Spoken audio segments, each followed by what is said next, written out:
Yo, what is going on, guys? It is Boyne here, back in the brand new video today. The day has finally come, guys. Earlier this afternoon, I went and I saw Spider-Man Across the Spider-Verse, and we're here to review it. I cannot wait to talk about it. And before I go into the review, I want you guys to know straight up, this is going to be a spoiler-free review. I'm not going to talk about any spoilers that happen. I'm not even going to hint at anything that happens, okay? I'm just going to talk about the dynamics of the film that I really enjoyed. And yeah, without further ado, let's just get into a review for Spider-Man Across Spider-Verse. This movie was directed by Joaquim Dos Santos, Kent Powers, and Justin K. Thompson. And they did a really great job directing this movie. Very, very well done movie across the board. The first thing I want to talk about with this movie is the animation. The animation is outstanding and unique in every way. What they pull off in this movie is truly a phenomenal accomplishment for animation. Really, I know everyone loves the animation for the original Spider-Man to the Spider-Verse, myself included. It's arguably my favorite animation style I've ever seen in a movie. But there's even more stuff that they do with this animation in this movie, as well as things that they expand upon it, that truly were just remarkable. This movie, it's movie magic, what they were able to do with this animation. Every single frame of this movie just looks flawless. I really can't think of a better word to describe the animation. Everyone who goes and sees this movie is going to love the animation. From front to back, it's just an incredible visual experience. One of the best visual experiences I've ever seen in any film. I cannot give the animators and the directors enough credit. The voice acting from our previous Spider-Man is still fantastic. Shameik Moore still does an excellent job at voicing Miles Morales. He still captures that naive youth and innocence within the character, as well as that risk-taker that Spider-Man is supposed to be. Shameik Moore does a flawless job across the board as Miles Morales. Haley Steinfeld was excellent as Gwen Stacy. I loved her in the first one. This one, I like her even more. I'll go into that just a little bit later. I won't spoil anything, but the voice acting that Haley Steinfeld does for this character, fantastic. And Jake Johnson, once again, comes back as Peter B. Parker. He was a lot of fun, too. I really enjoyed what they did with his character as well. Our previous Spider-Men do great voice acting all across the board. Brian Tyree Henry is still fantastic as Jefferson Davis. I really liked the fact that he was in this movie again. I like the stuff they do with him. And actually, Lauren Velez, I'm not sure how you pronounce that, is fantastic as Rio Morales, who is Miles' mother. And we actually see her a lot more in this one than we do in the first one, and I loved that. They do a lot of interesting stuff with their character, and I like the fact that we actually got to see Miles bond with his mother more. Because in the first one, it was more about Miles bond with his father and his uncle. This one, we actually get to see his bond with his mother more. I really do appreciate that. It's a nice change of pace for the film. We actually get to know more about Miles' family, and I really do appreciate that. Yeah, Gwen Stacy's story is explored a lot deeper, and I love that. I'm not even going to hint at what they do with her character, but they explore her backstory in this movie, which I appreciate because the first one we knew very little about her. We'll learn a lot more about her in this movie. The opening, prologue to the movie is all about her. I loved it. I've really felt the emotions during it, and I thought that Haley Steinfeld's voice acting for every single range of emotion for this character was fantastic. Oscar Isaac, as predicted, was terrific as Miguel O'Hara. He surprised me a lot. Now, it's Spider-Man 2099. I wasn't entirely sure what to expect with this. I just know that it's a really popular comic that Spider-Man fans love. It's really huge in the Spider-Man lore. So I wasn't entirely sure what to expect with Miguel O'Hara, but I thought Oscar Isaac did excellent voice acting on him. Oscar Isaac's a fantastic actor. I'm so glad that he was doing the voice acting for Miguel. And the dynamic with his character, as someone who doesn't know the character at all, really, I found very interesting. I'm not going to talk about it, but I found it really interesting and just honestly surprising for a movie that's kid friendly. It's really, I thought they did a great job going in the direction they did. Daniel Kaluuya was really good as Spider-Punk. Spider-Punk is the scene stealer of the movie, kind of like how Spider-Noir was the scene stealer of the first one. Spider-Punk is the scene stealer of this one. I thought Daniel Kaluuya was a lot of fun as him. Issa Rae was also really good as Spider-Woman. I hope to see more of her in the future because she has some great moments in this movie, but I really hope that within the next movie that we get to see her more because I thought she was really fun. Jason Schwartzman was great as Spot. Spot is a great villain. I can't wait to see more of Spot in the future.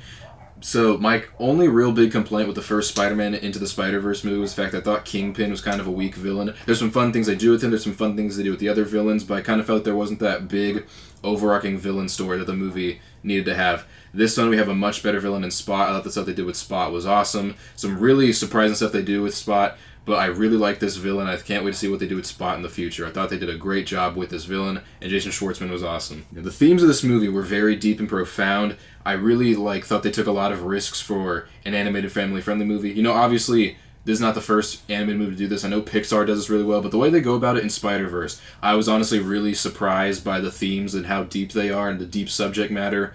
And it's a really touching movie. This is really one of those movies that captures why animation and films are so important. You can't just go and judge movies because they're animated and go, oh, they're made for kids, so what is there to appreciate? This breaks all those dumb cliches that people would have. If you're someone who's not really into animated movies, watch the first Spider-Verse and then go and see this one. It'll change your mind.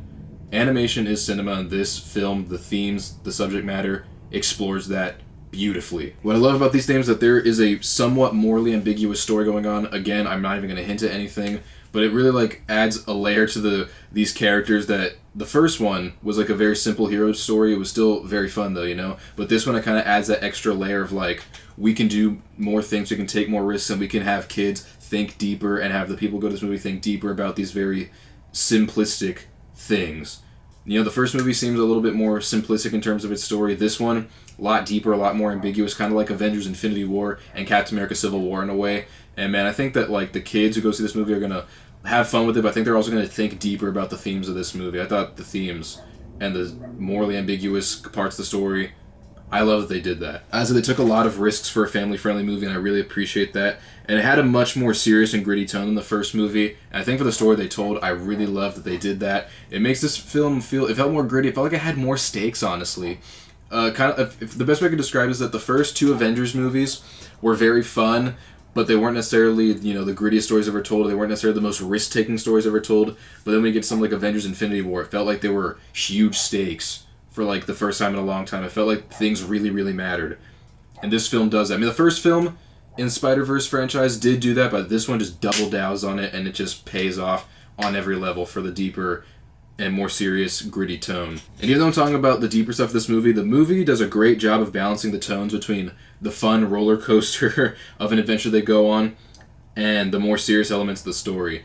So the way I'm describing it, you guys might think that, oh, you know, maybe your kids aren't going to want to see this because it sounds too serious. It is not too serious, because it has a serious story and it explores deep themes that will make kids think, but it also has the fun, lighthearted adventure of the first Spider-Man to the Spider-Verse that kids are going to love, as well as just anyone who loves Spider-Man. This is a movie for Spider-Man fans as well. If you love Spider-Man, you have to see Spider-Man Across the Spider-Verse. It is an excellent movie.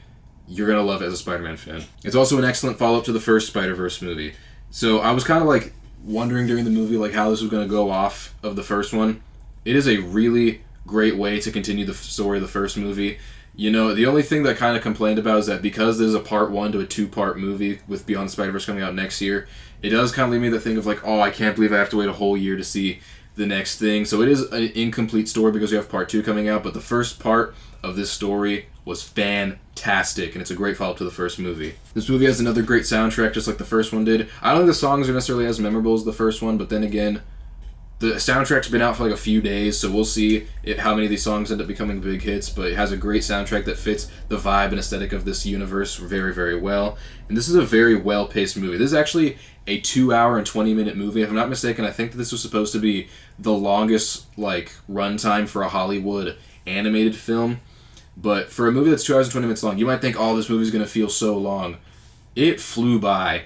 But by the end of this movie, I was just like, that was amazing. I can't believe like what I just saw. And like I'm genuinely like upset that I have to wait a whole another year to see part 2.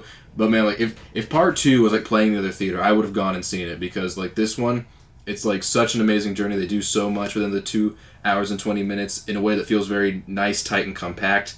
And man, like it's so well paced. Like the writers and the animators, all of it. They couldn't have done a better job. As I said, it's a love letter to Spider-Man fans, making it a must-watch. If you're a Spider-Man fan, you have to see this movie. You have to see it. It's truly amazing for anyone who's a Spider-Man fan. My only gripe, my only flaw with the movie that I have written down is that the cliffhanger ending makes me so pumped for Beyond the Spider-Verse, but I just wish I didn't have to wait a whole year.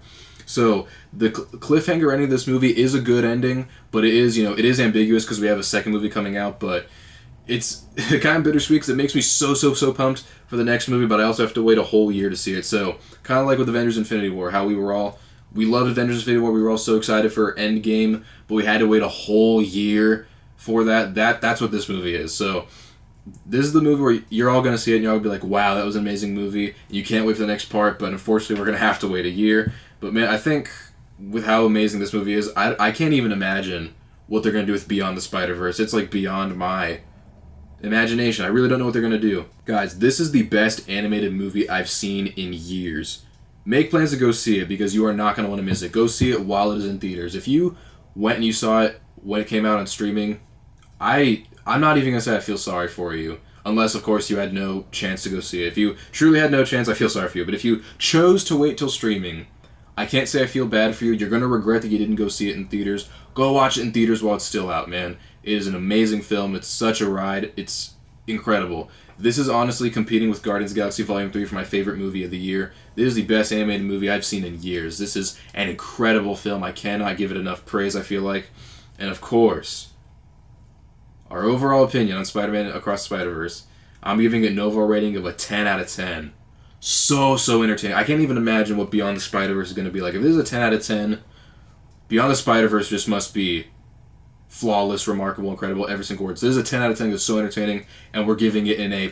Spider-Man Into the Spider-Verse is one of my favorite animated movies, just period. And the fact that I can say that the sequel is better is truly, like, mind-blowing. I genuinely can't believe that I'm saying the sequel's better. This is my personal opinion. Some people might like the first one more because it's more simplistic and it has a much more concise and fitting ending, and I can understand that, but for me personally, I genuinely liked Across the Spider-Verse just a little bit more. It took everything I loved about the first one and added like layers of just so many amazing things while also giving us a better villain and just getting us excited to see what's going to happen in the future. Guys, go see this movie. You have to go see it. I cannot recommend it enough. Man, I am so happy this movie turned out as great as it did. So that's my review for Spider-Man Across the Spider-Verse. Hope you guys enjoyed the review. I don't think I'm going to do a spoiler review for this. I'm actually going out of town the day after I recorded this, so if I do a spoiler review, it won't be for a few weeks, so don't expect one of those anytime soon if that's what you are expecting. I will, however, have a tier list video coming out where I rank every single Sony Spider-Man Universe film from Spider-Man 2002 up to this movie in a tier list. I'm actually going to rank it among the MCU movies I ranked, so check that out when it comes out in a few days. It's going to come out sometime next week. I'm not entirely sure when, but it will come out, so check that out when it comes out. If you want to support the channel, make sure you watch any of my other reviews I've done or any other videos I've made. Also, make sure that you hit the like button and feel free to subscribe and hit the notification bell so you get notified about latest videos so you can support the channel. Also, go click the link in the description so you can go follow me on Twitch, Instagram, and TikTok as I post a lot of bonus content over there. Thank you guys so much as always for watching, and it has been it. Peace!